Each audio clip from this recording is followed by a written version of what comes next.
আজকে শুরু করব performance of transmission line. Okay, cable chapter আমাদের প্রায় শেষ হয়ে গেছে। দু একটা জিনিস কিছু কিছু আছে, তোমাদের সিলেবাসটা দেখে মিলিয়ে নেব। মোটামুটি ডিপ্লোমা লেভেলে তোমাদের পুরোটা কেবিল চ্যাপ্টার থেকে যা পড়িয়েছি ওখান থেকেই কোশ্চেন আসলে ওর মধ্যে থেকেই আসবে। তো পারফরমেন্স অফ ট্রান্সমিশন লাইন, এর আগে তোমাদেরকে ট্রান্সমিশন লাইন প্যারামিটার পড়িয়েছিলাম।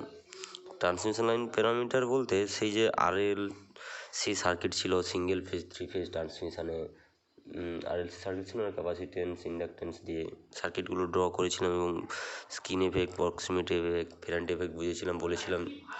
বলেছিলাম যে এর সেকেন্ড চ্যাপ্টার যখন পড়াবো, যখন performance of long transmission line পড়াবো তখন বাকিটা বুঝিয়ে দেবো। ওকে, তো পারফরমেন্স অফ ট্রান্সমিশন লাইন, এবার আগে আমাদের ট্রান্সমিশন লাইনকে কী করতে হবে, ক্লাসিফিকেশন করতে হবে। ট্রান্সমিশন লাইন ক্লাসিফিকেশন বলতে ট্রান্সমিশন লাইনকে কীভাবে আমরা ভাগ করেছি। ট্রান্সমিশন লাইনকে করে 3 ভাগে ভাগ করেছে। একটা হচ্ছে শর্ট, আর একটা একটা মিডিয়াম, আর একটা লং ট্রান্সমিশন লাইন। শর্টটা হচ্ছে যদি কিলোমিটার দেখো তাহলে আপ টু 80 কিলোমিটার, সেটা হচ্ছে শর্ট ট্রান্সমিশন লাইন। আর এর ভোল্টেজ লেভেলটা কত থাকবে, আপ টু 20 কেভি।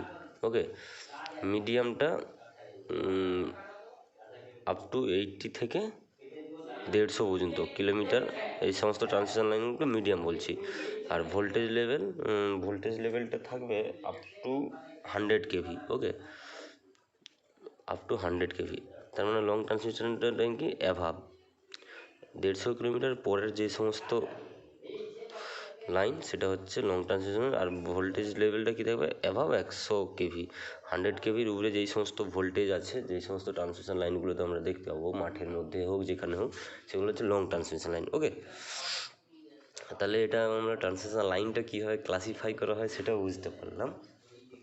এবারে ট্রান্সমিশন লাইন কি বলছি আমরা, performance of transmission line. Okay, losses, efficiency, regulation, এই সমস্ত ব্যাপারগুলো ট্রান্সমিশন লাইনে চলে আসে। কারণ একটা এন্ড থেকে আরেকটা এন্ডে যখন আমরা ট্রান্সমিশন লাইন, তোমাদেরকে এর আগেও পড়িয়েছি যে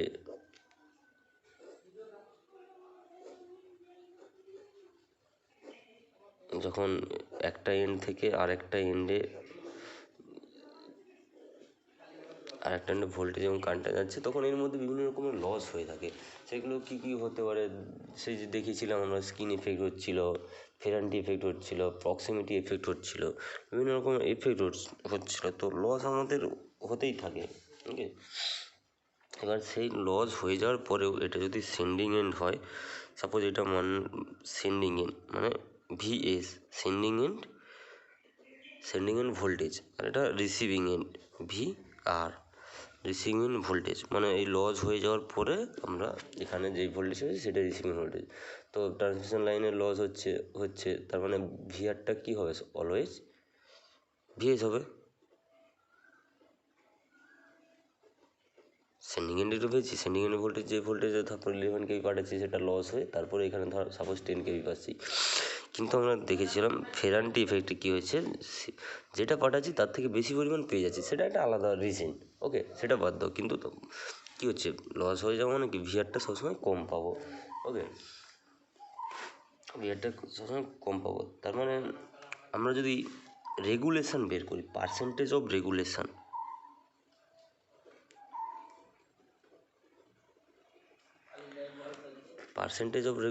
বলতে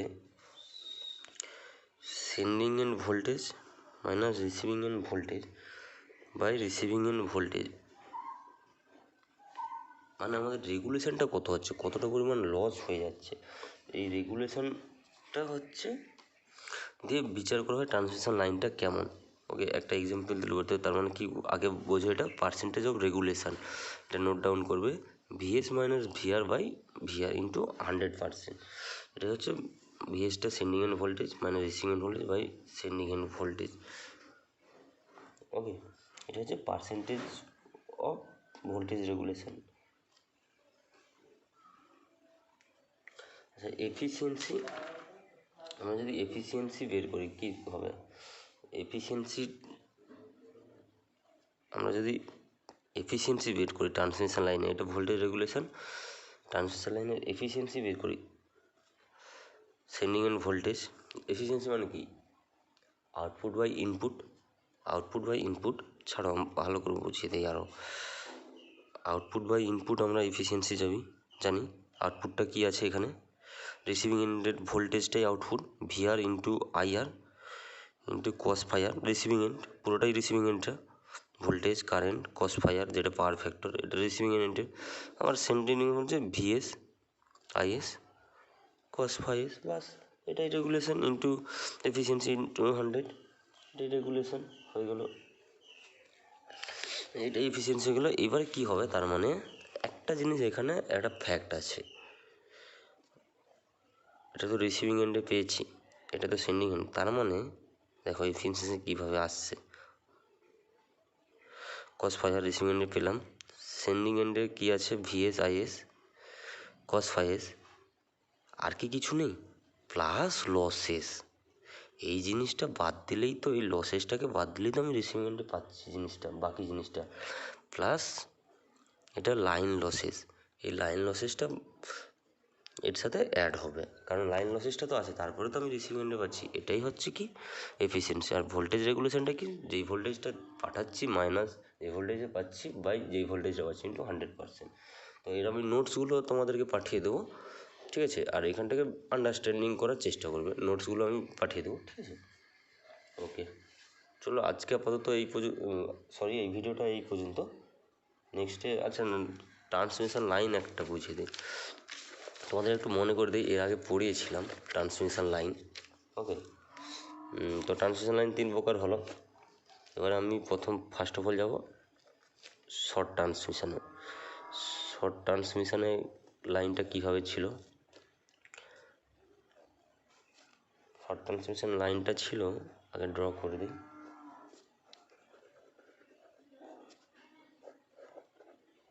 এটা sending end voltage VS, sending end voltage,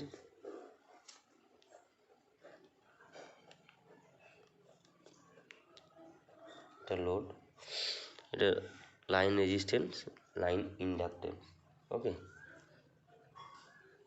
এটা কারেন্ট ফ্লো করছে, এক্স দিয়ে দেবো ইন্ডাকটিভ হচ্ছে, এইটা ছাড়ো রিসিভিং, আর এটা সেন্ডিং এন্ড, ঠিক আছে। শর্ট ট্রান্সমিশনে আমরা কী বলেছিলাম, এই শান্ট কন্ডাক্টেন্স আছে, আমি শান্ট ক্যাপাসিট্যান্সটা কী করেছিলাম, নেগলেক্টেড করেছিলাম, ঠিক আছে।